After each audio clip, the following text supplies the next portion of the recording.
Nah, berikutnya, leader-nya harus seperti apa? Harus punya 10 kali leadership. Ini dari bukunya Jim Collins. Pertama, itu leader harus punya fanatik disiplin. Fanatik disiplin itu seperti apa? Jadi gini, di Grit by Choice-nya Jim Collins tuh dikasih tahu bahwa ada dua ekspedisi ya di Antartika.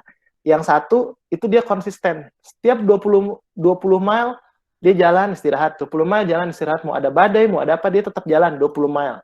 20 mile, 20 mile. Lalu ada satu lagi jalan 60 mile, lalu istirahat. Karena ada badai, lalu jalan lagi 100 mile gitu kan. Nah, mana yang berhasil? Ternyata yang berhasil adalah yang konsisten, 20 mile march. Dia menentukan setiap step berhenti, jalan lagi, jalan lagi, jalan lagi, dan konsisten.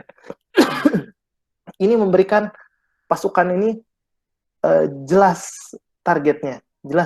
Misalkan untuk bertahan ini, biasanya yang bagus nih sustainable competitive growth. Itu apa? Ketika katakan kamu bergerak di industri pariwisata, industrinya itu growth-nya tuh 6%. Kamu tetapkan aja setiap tahun itu saya tumbuh 20% di atas industri. Nah, maka bisnis kamu akan sehat. Kamu mau gerak di bidang fashion, kamu cari dulu tuh, kamu riset.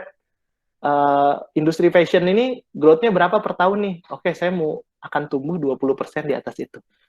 Itu sustainable competitive growth, itu bagus untuk bertahan di era disrupsi. Gitu.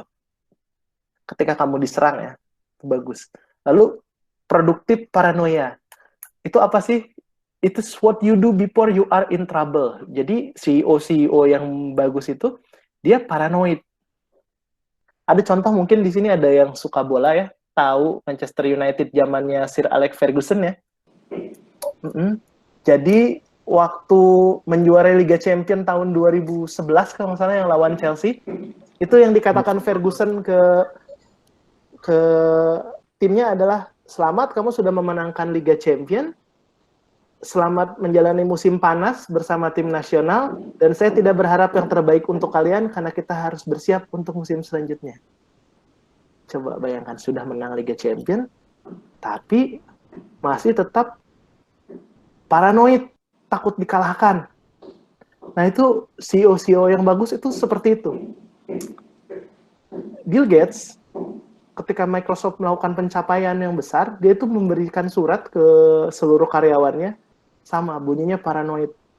Mungkin bisa jadi minggu depan, tahun depan, perusahaan ini sudah tidak ada. Tetap lakukan yang terbaik. Gitu. Di Telkom dulu ada namanya CEO message, sama seperti itu. Jadi diberikan spirit untuk selalu memberikan yang terbaik, meskipun sudah achieve gitu ya. Sudah achieve, tapi tetap harus lebih produktif lagi, karena CEO itu harus paranoid. Kalau enggak, dia tiba-tiba akan ada muncul musuh yang tak terlihat, kemudian dia jatuh. Perusahaan itu jatuh. Lalu berikutnya, kreatif empirical.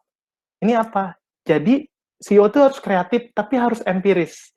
Kalau istilahnya, siapkan dulu fire bullet, kemudian cannonball. Itu apa?